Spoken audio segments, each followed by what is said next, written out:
Nebraska has won 17-7. Nebraska is the final, and the sun has broken out here in Lincoln for the first time all afternoon.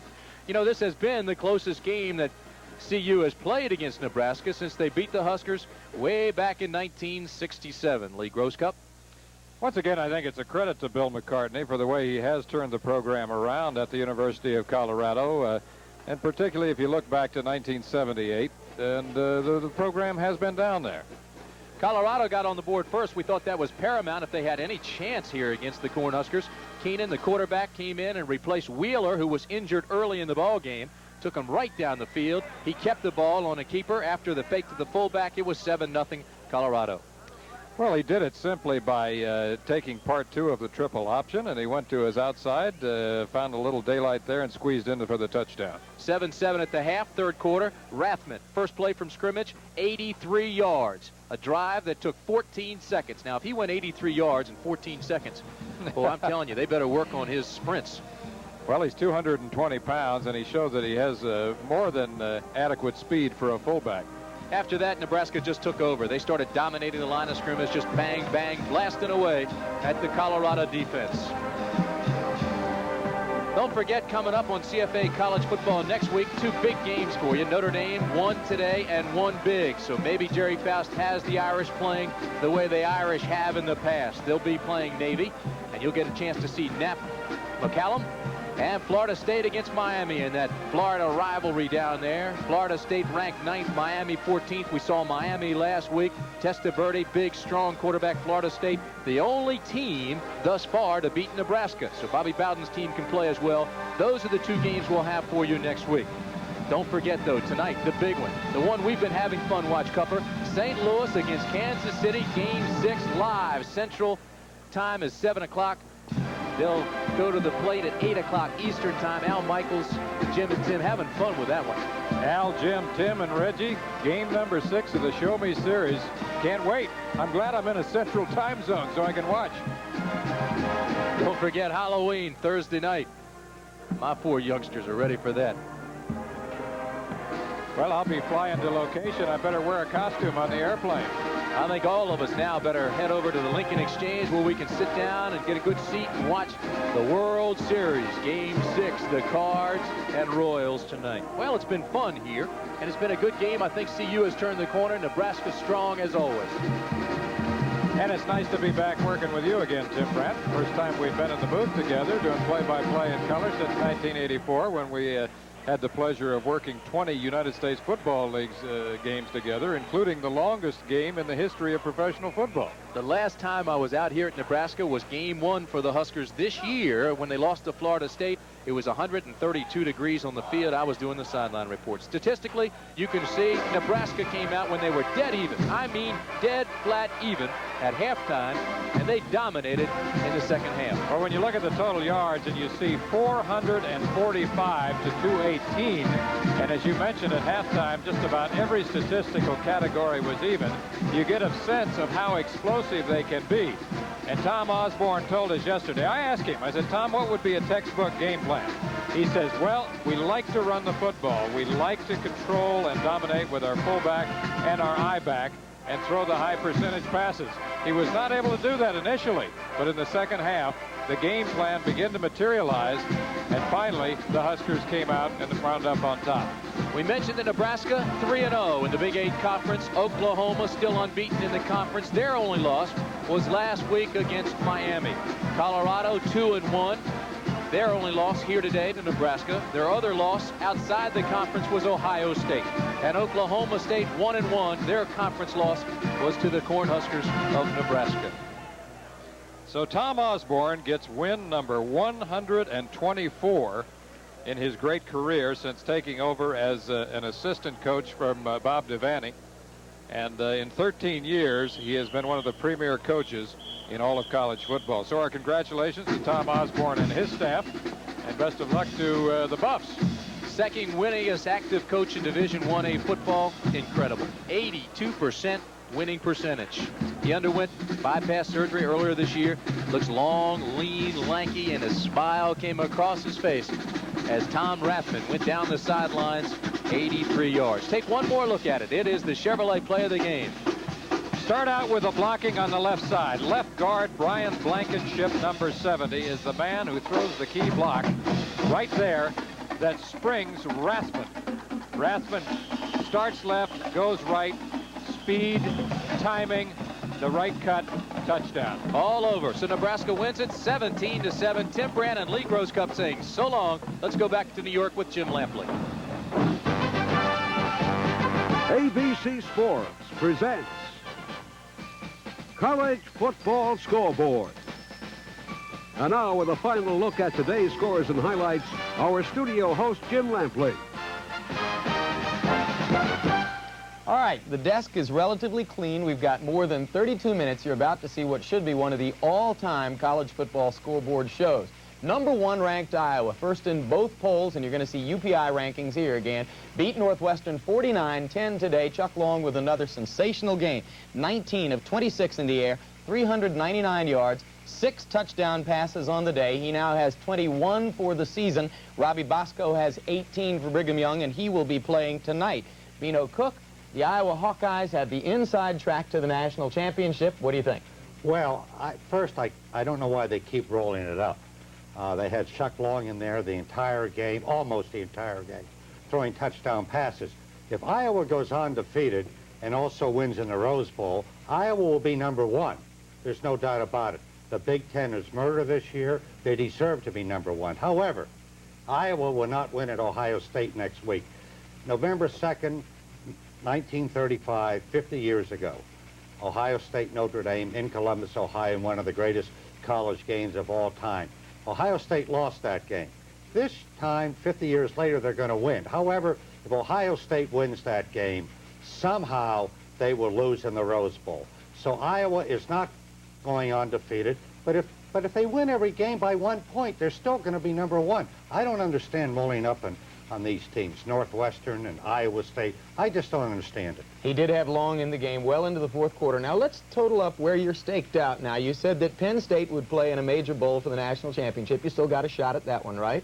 You said they'd probably be playing against Oklahoma or Auburn. Either one of those teams well, may... I just said Oklahoma. Yeah, either one of those teams. Don't make me look too good. May still get a shot. And now you've said that Iowa is not going to finish unbeaten and win the national championship. Oh, that's definite. But so I go out on the limb a little more and say it's next week they lose to Ohio State. But if they don't lose to Ohio State, they're going to lose somewhere along the line because they have a tough schedule. They have to go to Purdue. That isn't easy. All right, Bino, we will see later in the day, and as a matter of fact, in the next segment, how one of your hard and fast statements came a cropper today.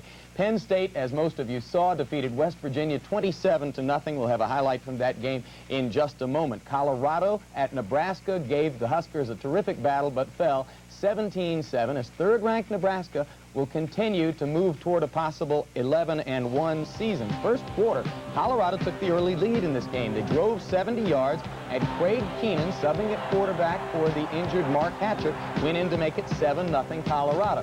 It was the second quarter before Nebraska could catch up. At the end of one of their drives, Doug Dubois scored from 1 yard out, and that tied it at 7. It was tied up into the third quarter. And then the key play of the game you're going to see here. Tom Rathman, Nebraska fullback, goes 84 yards, breaking one open up the middle, and this touchdown run gave Nebraska a 14-7 lead in the game. Later, Dale Klein kicked a field goal, and the Huskers held on with the defense to win it 17-7. Fourth-ranked Michigan won today, 42-15 over Indiana. Jamie Morris with a heck of a game, 24 carries, 179 yards, and 2 TDs. Jim Harbaugh threw for 283 yards, which doesn't sound like much in this day and age, but is a school record at Michigan.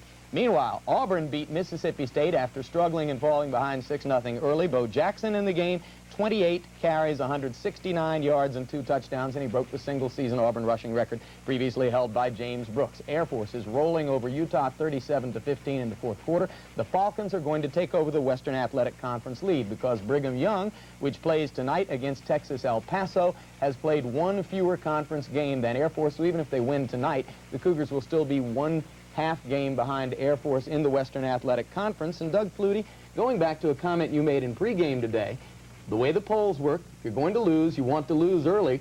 Nobody lost earlier than Brigham Young. That's true. Last year the situation was, did Brigham Young deserve the national championship? This year they came out, they lost early. Everyone relaxed a little bit, said, okay, we don't have to crown him a champion. But then again, now they're moved back up in the polls. They're number 7. They're in a perfect position to just keep winning their games and move back up. Miami's in the same situation. BYU, Auburn, Michigan, and Nebraska all have 1 loss, but they have that chance to move back up as the year goes along. And, of course, the key game for Brigham Young in their title chase will be the battle with Air Force, which will be a classic battle of the pass against the run. Definitely. BYU putting the ball up, the new game, and the old game by Air Force with the wishbone and moving the ball on the ground. It's going to be a good one. All right, Doug Flutie, and we'll keep an eye on Brigham Young as they continue their progress in the polls. Meanwhile, Ohio State is ranked 8th and struggling against Minnesota, leading 23-19 in the 4th quarter. Remember when Lou Holtz had a skinny quarterback in the early 70s at North Carolina State, runner-thrower named Dave Bucky? He's got another one at Minnesota named Ricky Foggy, and Foggy has run 2 touchdowns in today. Florida State trailed against North Carolina in the second half, but came back on a Chip Ferguson touchdown pass to Hassan Jones and wound up beating the Tar Heels at Chapel Hill 20-10. And Florida State against Miami next week will be one of our regional telecasts here on ABC. We'll be telling you about the other one just a little bit later. Oklahoma, despite some empty seats in the stadium for the first time in 65 home games, beat Iowa State 59-14. Terrific performance for the freshman quarterback Jamil Holloway, who replaced Aikman when Aikman went down with the broken leg last week. Now let's take a look at the Chevrolet play of the game in the Penn State-West Virginia game, which most of you saw today. $1,000 scholarship will be awarded to both schools' general scholarship funds in honor of this particular play. First quarter, Schaefer throwing downfield, hits Raymond Roundtree for 51 yards. That made it 10-0. It demonstrated that Penn State thought they could throw the football in the game. Later in the half, Schaefer came back with another touchdown pass to Roundtree, and the Nittany Lions rolled to a 27-0 victory. And throughout the game, Doug Flutie was cringing here in the studio at what you regarded as some cheap shots. I think it's just in general, not to pick on West Virginia. Today, it was West Virginia. There were some shots. Schaefer took a shot with a lowered helmet, came up under the chin, or in the bridge of the nose, as a matter of fact. And it was as the ball was being released, the ball was gone, and the defensive player goes ahead, hits him anyway. It makes it look good. He stands over him for a minute and walks away. There's been a lot of situations, especially defensive backs, that hit the wide receiver after the ball has gone over their head. And it's not necessary. They throw flags for unnecessary roughness. They used to. Now it's whether it was a legal shot or not. I say, why do you have to hit the guy when the ball is incomplete? Why do you have to intimidate him? A lot of defensive backs now, they stand over the defender as he's laying on the ground injured, and they do their little dances, their high fives, and they're celebrating, and it's ridiculous. The object's to stop an offense, not to injure him. You know, you couldn't have been the most universally popular of college football players when you were playing. Did you take some cheap shots? I took just a handful of them, but I think in the last couple of years, it's gotten a lot worse. 5, 10 years ago, teams they're satisfied with stopping them. Now I think the goal is maybe knock a player out. All right, it'll be interesting to see how officials in NCAA football can try to deal with that showmanship as we go along. We'll be back with more scores right after this.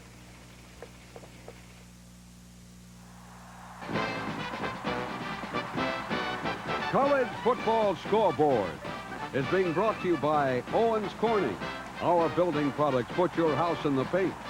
And by Peerless Faucet, installs in no time, lasts a long time.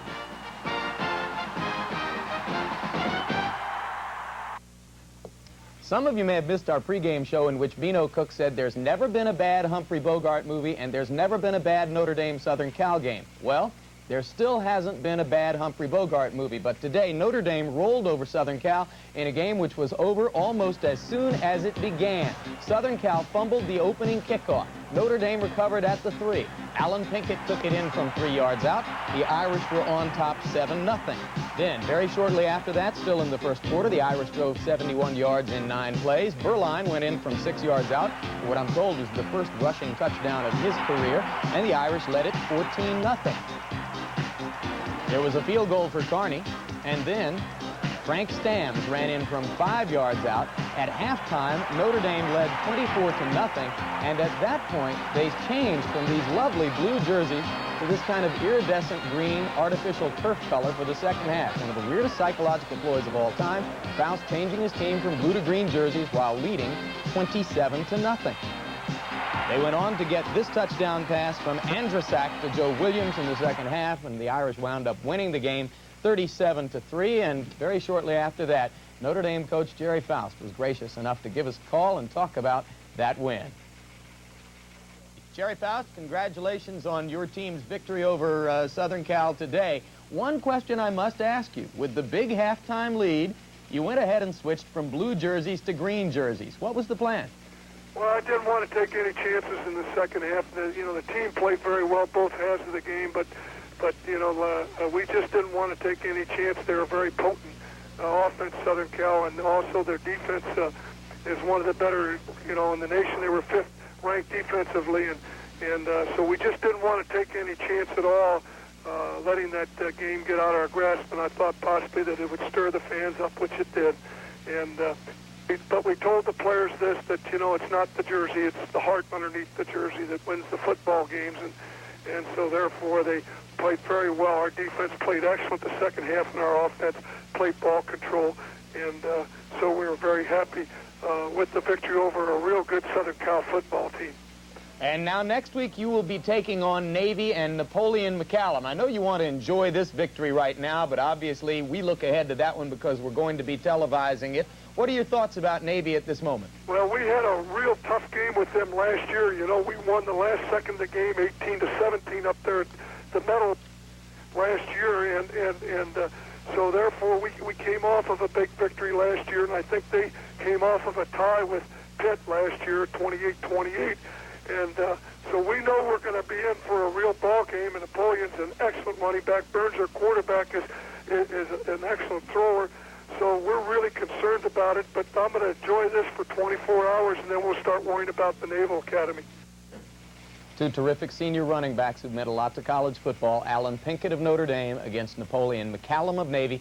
Next Saturday, most of you will see that game here on ABC. Let's look at what's happening on the West Coast. Arizona controls their own destiny to go to the Rose Bowl. They lead Stanford now 17-14 in the third quarter. Stanford putting up a fight, though they are playing without starting quarterback John Pay. Now, Arizona must play at Oregon State and then at home against UCLA and Oregon, and then at Arizona State. If they win those games, Vino Cook, they go to the Rose Bowl. And I think it would be good finally to have one of the Arizona teams in the Rose Bowl. And if I'm the Big Ten, I want Arizona in the Rose Bowl, because I would not want UCLA, because the Rose Bowl is UCLA's home field. So I think that if Arizona does go to the Rose Bowl and Iowa does go undefeated, that's the best chance they have of winning the game. Although I sure don't think Iowa will win the Rose Bowl. Vino, you're a genius. Okay. Arizona State is playing Washington State, and they lead the Cougars 21-14 now in the fourth quarter. So let's come back to the East Coast and go the rest of the way with some of these scores. Army beat Colgate today 45-43. Colgate missed a two-point conversion that would have tied the football game toward the end. Crawford and William, no relation, Lampley, both over 100 yards for the Cadets. Navy upset Pittsburgh 21-7. McCallum in the game, 34 carries, 121 yards, and 2 touchdowns. Temple and Syracuse, it was a 29-14 win for the Orangemen. Scott Chevades, son of former Syracuse All-America Gar Chevades, ran one in for a punt return, threw one, and caught one. This is McPherson's 31-yard touchdown pass to Scott Chevades in the second quarter. That made it 12-0 Syracuse at the time. In the third quarter, Syracuse was still dominating. The game, of course, played inside in the Carrier Dome. Drummond taking the pitch out from McPherson and throwing downfield 36 yards to Chevades. It set up the touchdown that made it 19-0 Syracuse. Then, in the third quarter, you're going to see Chevades on the 54-yard touchdown punt return. When did his father play at Syracuse? Well, Gar was the mainstay of Ben Schwartzwalder's team that went undefeated in, I believe it was 1958, wasn't it? 59 with Ernie Davis at the other running back. I'm glad Bino corrected me on that one. That made it 26-0. They went on to win 29-14. Boston College entered today with 34 turnovers in 8 games. Now they have 38 of them in 9 games. Cincinnati beat them 24-17. Rutgers finally got a win. They beat previously undefeated Richmond, which was ranked #1 in Division I AA. And the final score was 20-17 as Richmond failed on 2 chances to score in the last 2 minutes of the game. Ivy League, Penn remains unbeaten in the league, the only team to do so. They beat Yale 23-7. Harvard, unbeaten in the league before today, lost to Princeton 11-6. Dartmouth beat Cornell 20-17. Brown and Holy Cross tied it at 20-20. Brown missed a field goal in the last 3 seconds from 48 yards. Penalty gave them another chance from 43. They missed again. Columbia had a chance to win for the first time in 17 games, leading 10-0, but Bucknell came back to get them in the fourth quarter, 13-10. Rhode Island beat Lafayette 41-21. Tom Earhart, the Rhode Island quarterback, threw 5 touchdown passes today. That gives him 55 in his career and breaks an NCAA record for touchdown passes, which had been held by a fellow named Flutie. Maine beat Connecticut 28-3, and that's a win for 28-year-old Buddy Tevens, who is the youngest coach in college football. 28 years old, he coaches players who are almost his own age. And tonight, Louisville travels to play against Miami as Howard Schnellenberger goes back to play against the program that he built into a national championship team 2 years ago. First time back for Schnellenberger, and he talked to us about it. This is a great opportunity for our football team. Not many teams get to play the very best across the country, and Miami may be the very best, and it's an opportunity for us to make a lot of things right in one quick game. It's going to take just a superhuman effort on our team's part to have that kind of a chance, but football game always gives you that kind of a chance. Another interesting game tonight will match Tennessee at home against Georgia Tech. This, of course, will be the first game that the Volunteers will play without injured quarterback Tony Robinson, who went down with the knee injury. Johnny Majors spoke to us about how it's going to be for Tennessee to play without their leader, Tony Robinson. The biggest loss that I think we've experienced in any team I've been around, certain, that dynamic of player. But we can't feel sorry for ourselves. We've got to try to close ranks and keep on marching. There's no choice. Athletic Director Doug Dickey's son, Darrell Dickey, is the man who will replace Tony Robinson at quarterback. Well, nobody's going to replace Tony Robinson. It's going to take myself or Jeff Francis, whoever's in the ball game, and 10 other guys on offense, and the people on defense and the whole team to kind of take up some slack. And like I said, Tony Robinson's Tony Robinson, and when I go in the ball game, I'll play my style of football and do the things I do best, and be my kind of player. Those, of course, are two of the programs with the greatest traditions in all of college football. In fact, 69 years ago, Georgia Tech played one of the most memorable games in college football history when they scored 222 points against Cumberland. The sports cover of the Atlanta Constitution, Sunday, October 8, 1916. A Miss Alexa Sterling had won the national championship of women's golf. The Red Sox had beaten the Dodgers in Game 1 of the World Series. And in Atlanta's Grant Field, the Georgia Tech Yellow Jackets had rolled up a 222-0 shutout of a team from Cumberland College. Former Tech Dean of Men George Clayton Griffin is one of only 2 survivors of the historic game. See, Cumberland has been Southern champions about 1908 or 10, and then football had died out entirely. And this fellow George Allen, who became advisor to 2 of our presidents, became very prominent in politics, organized this team at Cumberland. Georgia, of course, was trying to get up a team that would give Georgia Tech some sense of opposition. And he, wherever he could, whether it's literary department or a law school or ringers, he was trying to get enough people to play the game. I doubt whether some of those law students had ever played football before, but they had a nice weekend trip, all expenses paid. Cumberland's host that weekend was legendary Tech coach John W. Heisman, and the 1916 team was the foundation for a group that won the national title the following year. One player, Everett Strooper, shown blocking here for another All-American named Joe Guyon, scored 8 touchdowns in that one game. Strooper's team started the game and played the first quarter, and then they sent my little team in. We played the second quarter. That was the second game I'd ever played in, and of course I was anxious to be a hero, see. I scored 2 touchdowns, yeah. Yeah, I remember one of them, I ran 30 yards for one of them. That was the longest run I ever made in a football game. In all, Tech gained nearly 1,000 yards on its way to 32 touchdowns and 30 points after. For Hennessy, a nightmare. It was so disgusting to me. I was so frustrated at being the 1 or 2 fellows that were from the first team to see such a farce go on that as I said, I tried to forget all about it for many years. I did forget a lot purposely. But just as Hennessy must necessarily dwell 69 years later on a cataclysmic defeat, George Clayton Griffin alone remains to remember a jolly victory. And the 222-0 score will ultimately survive all the game's participants, a record unlikely to ever be broken. Again, Georgia Tech at 4-2 will play Tennessee at 3-1-1 here in the modern era tonight in Knoxville. Okay, so I was given bad information. You know that Lomax has more than 100 touchdown passes in college football, and McMahon had nearly 90, so this was a a New England record, which Earhart broke when he totaled 55 touchdown passes. We just like to keep track of all of the records of Fluties as they fall by the wayside during this 1985 season. In the Atlantic Coast Conference today, Maryland beat Duke 40-10. The Terrapins still have not surrendered a rushing touchdown. Only team in college football that can make that claim. Clemson beat North Carolina State.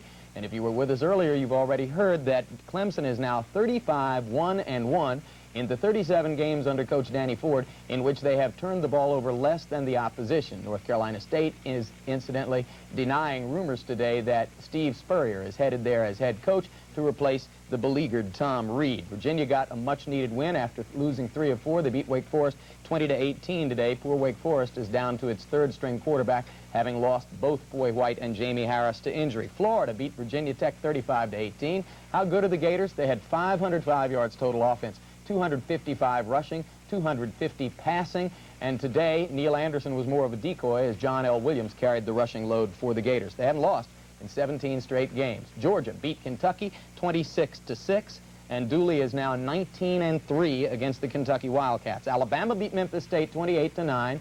Ray Perkins was criticized by callers on his radio show this week for not passing the ball enough, and particularly not passing it enough to the uncoverable Albert Bell. So today, Mike Shula, 24 of 34 in the air, 367 yards, and 4 touchdowns, which are a school record.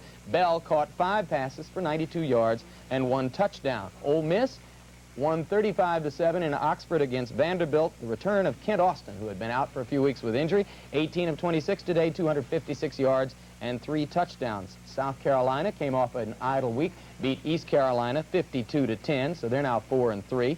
Bowling Green is one of the 4 unbeaten and untied teams in Division 1A. They beat Kent State 26-14. McClure only 129 yards passing, so he now needs 1,100 or more in 3 games to catch Flutie's all-time NCAA passing yardage record, and probably won't make it. We'll be back with more scores after this.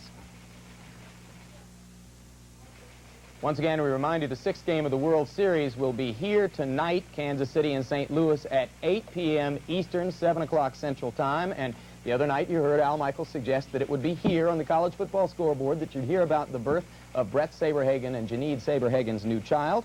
Drew Williams Saberhagen got here just in time for the college football scoreboard today. 11:38 Central Daylight Time, 9 pounds 3 ounces, 8 days later than expected, and our congratulations to Brett and Janine. Tomorrow at 10:30 Eastern Time, again, that's in the morning, you'll see our 5th straight year of live coverage of the New York City Marathon through all 5 boroughs of New York, 26 miles, 385 yards. The favorites, Greta Weitz, the defending champion on the women's side, Orlando Pizzolato and Ahmed Saleh of Djibouti on the men's side. In the Big Ten, among unranked teams today, Illinois beat Wisconsin 38-25. Trudeau, 20 of 30, 233 yards, 1 touchdown, no interceptions. He's thrown no interceptions in his last 178 passes after throwing 10 in his first 110 this year. David Williams caught 9 balls and became the 2nd leading receiver in the history of major college football. Only Howard Twilley has caught more. Michigan State beat Purdue 28-24. Brilliant seesaw game. Lorenzo White had 53 carries for 244 yards and 2 touchdowns in the game, and his ability to control the ball on the ground helped limit Jim Everett to the kind of day which would not win the game, though it was still spectacular. Everett's statistics have been amazing all year. Here's a look at the 2nd quarter action. Robert Morse going in from 1 yard out for Michigan State, and that made it 7-3 Spartans at the time, as Purdue had gotten on the board early with a field goal.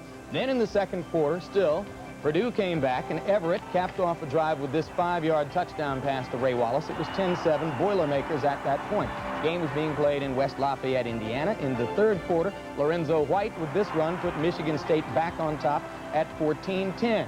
But Purdue came back to take the lead again. Rodney Carter going in from 4 yards out, and this touchdown run made it 17-14 Purdue.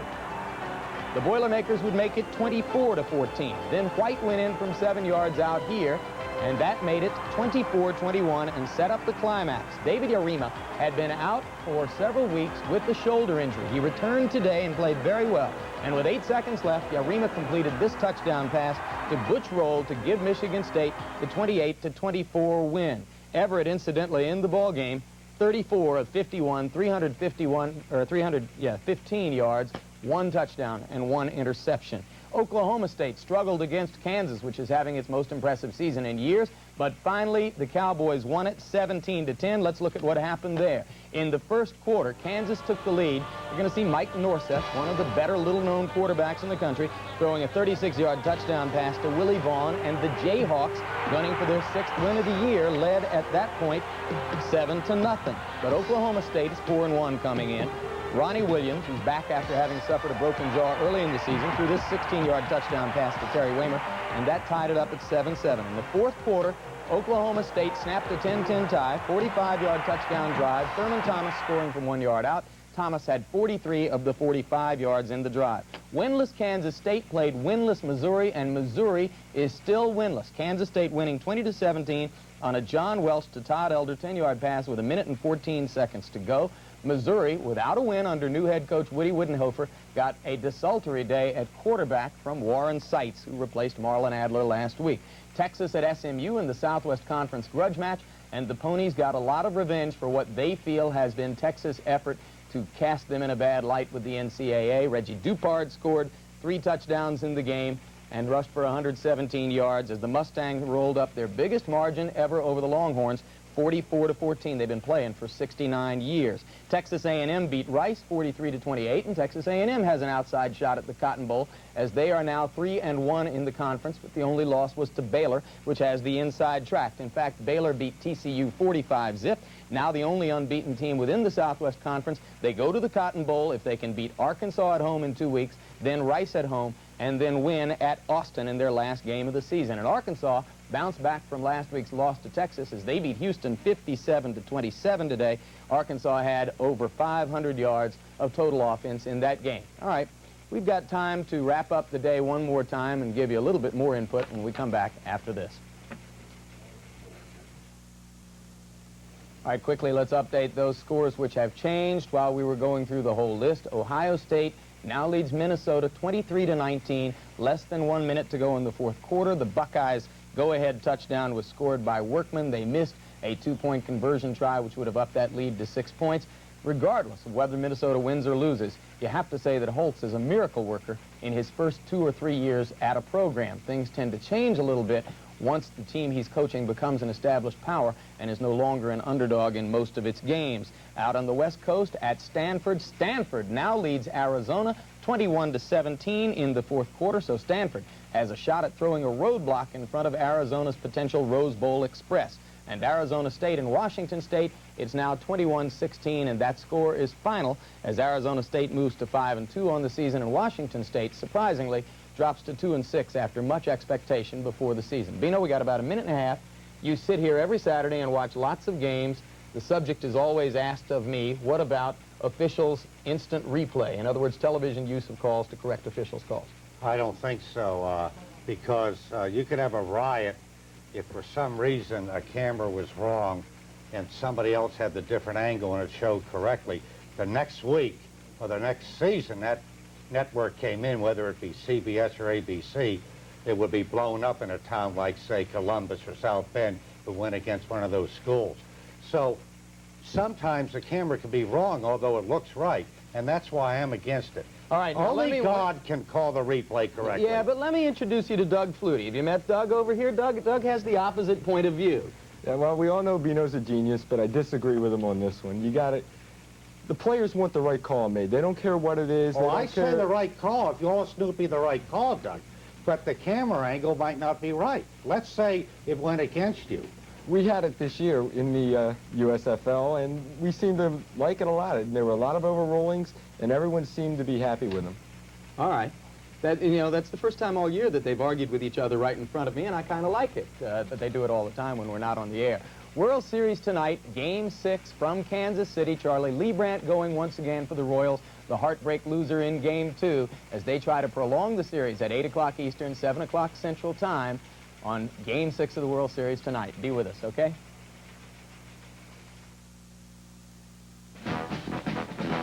College Football Scoreboard has been brought to you by Radio Shack, the computer experts, and by Skoal Long Cut Smokeless Tobacco. Easy to use, great taste. That's Skoal Long Cut. This has been a presentation of ABC Sports, recognized around the world as the leader in sports television.